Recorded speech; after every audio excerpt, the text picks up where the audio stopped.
Hey guys, Furum here, and today I'm going to be showing you the Porsche Taycan in multiplayer in Asphalt 9 at 3 stars. Thank you to bebop94 for these races. Now, you can only get this car by buying the Legend Pass, which I did not do. My Taycan situation is not looking so great, with only 2 blueprints for the car, and the only place you can get blueprints for this car is in the Porsche season. As you can see down on the lower part, there's some Taycan blueprints there every so often. That's for the Legend Pass, and you can get some in the missions, but you cannot even get enough in these if you complete all of them to be able to unlock the car without buying that pass. So yeah, if you see people with this car in multiplayer, they bought the pass. And I don't have anything against people who do. I mean, it's actually one of the most cost-effective things that you can buy with real money in Asphalt 9 if you do want to. I just chose not to, and I will continue to not throughout the foreseeable future on my channel. I'm not going to buy the Lamborghini Season Pass, however, you should know that if you did buy the Porsche Legend Pass, you can get that Lamborghini Season Pass for up to 50% off. I think it varies based on location somehow, but that is something to keep in mind. The update is now out, but I have not yet been able to see the stats of the new cars at max, but do not worry, once I get those, I will make a video about those as well, along with any other information that I missed in my previous video about the update. So since this is a rather exclusive car, I'm sure you all are wondering, how is it really? So at 3 stars, which is the only place where you can actually get it with the Legend Pass, it can go 186 miles per hour, and at Golden Max it can go about 189 miles per hour. Now, a lot of people have compared this car to the Honda Civic, which seems to be the D-Class car that is closest to in stats. Well, the Civic was the current king of the Caribbean. However, this car, Alex did a test between it and the Civic on the Caribbean, actually managed to beat that car on that track by like a second or so. So the Taycan is very likely to be the king of D-Class on tracks like the Caribbean or possibly on Osaka, and really a lot of other twisty tracks. Now, there is one big caveat here, other than the fact that, well, you have to spend real money, at least at this time, in order to get this car. It can actually only reach that super high top speed, well, not super high, but its maximum top speed when it is in perfect nitro, just like the Vanda and the Nissan Leaf. Now, this might not seem so bad in those cars, but this car doesn't have the best nitro efficiency.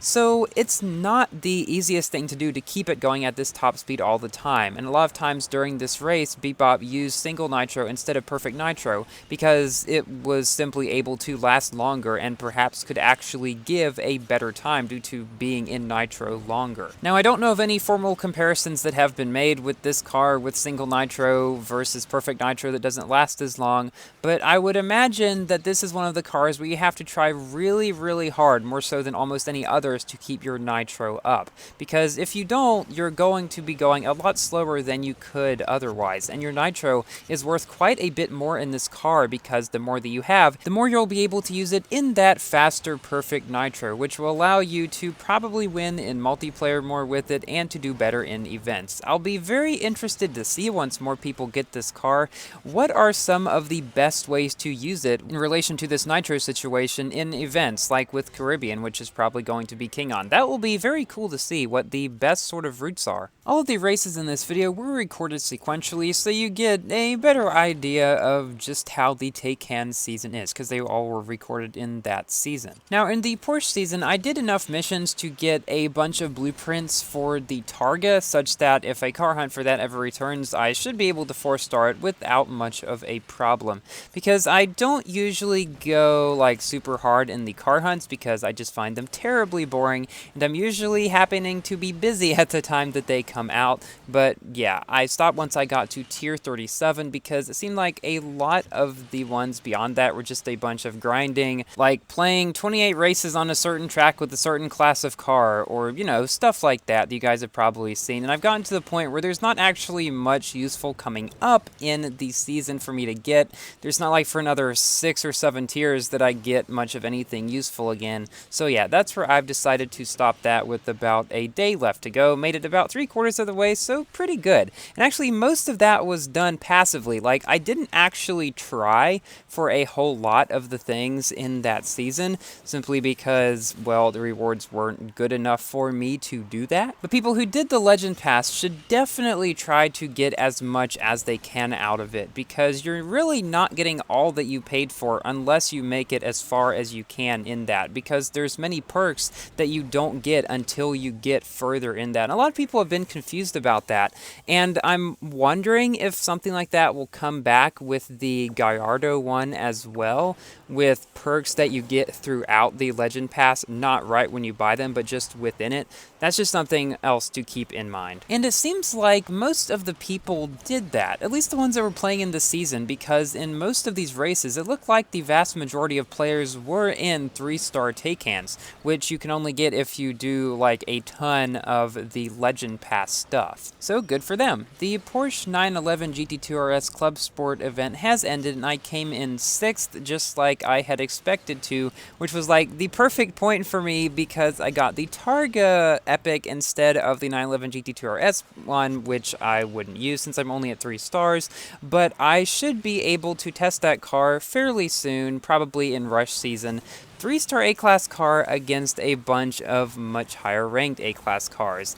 I didn't have such great luck at the beginning. It is not the most fun car to drive. It actually drives okay normally, but the problem, it just does not deal very well with ramps, and it just seems to be a knockdown magnet. It's gonna be pretty interesting. And as always, I'll try to get some races from someone who has the car at 6 stars so you can see how it performs there as well. I'm very interested to see how it looks like it does compared to cars like the Huera or the Tekrils or other high-end A-Class cars in multiplayer, because I think it will be a very good competitor to all of them. And speaking of what I was saying earlier about lots of people going full out and 3-starring their Taycans, everyone in this race was 3-starred. Now, I'm sure a lot of you know by now that the 2020 Shelby GT500 is my favorite car. Now, it's not in any Asphalt game, as far as I know. It's not in Forza or most games for that matter, but it is in the Crew 2, which I made a video about a while back driving the Bugatti Devo, but I never really returned to it. Well, I've been spending a bit more time in that game recently, and I've learned that it's actually pretty fun. I've always really liked open world games where I can just drive around and do whatever I want in, and the Crew 2 has the biggest map in any racing game that I am aware of.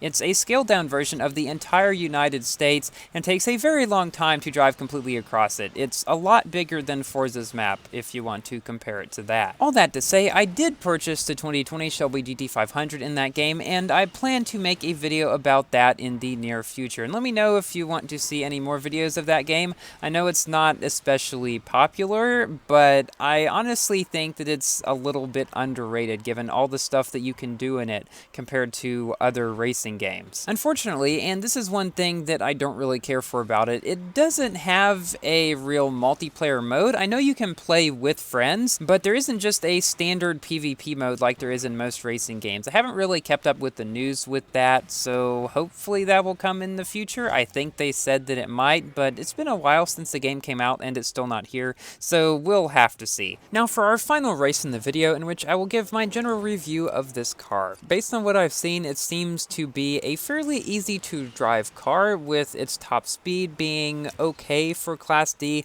Not the best, but not the worst either, of course. Its acceleration and handling are quite good, with a kind of mediocre nitro efficiency, which is a bit unfortunate given the situation with Perfect Nitro being the fastest, and presumably Shockwave Nitro being the slowest like the other cars with this trait. This might be an unpopular opinion, but I don't actually mind this coming to more cars. I don't mean old cars, no, don't change the old cars, leave them be please, but with new cars I don't mind seeing it every so often, because it just gives yet another level of skill to driving these, and I think that makes it even more satisfying when you can master them. But overall, this is a very good car in Class D. If you did buy the Legend Pass and did manage to get this car to 3 stars, I'd say that was probably pretty worth it along with the rest of the stuff that you got. It's probably a new king in the Caribbean and other twisty tracks, but if you don't have it, other cars like the Jannetta, the Elise, and on the longer tracks, the TVR Cigaris and Furai should do just fine. Thank you to Bebop for these races as he takes the final victory, and thank you all for watching. Please like the video if you have enjoyed, and consider subscribing for more Asphalt and other games content, and I will see you in my next video. Goodbye!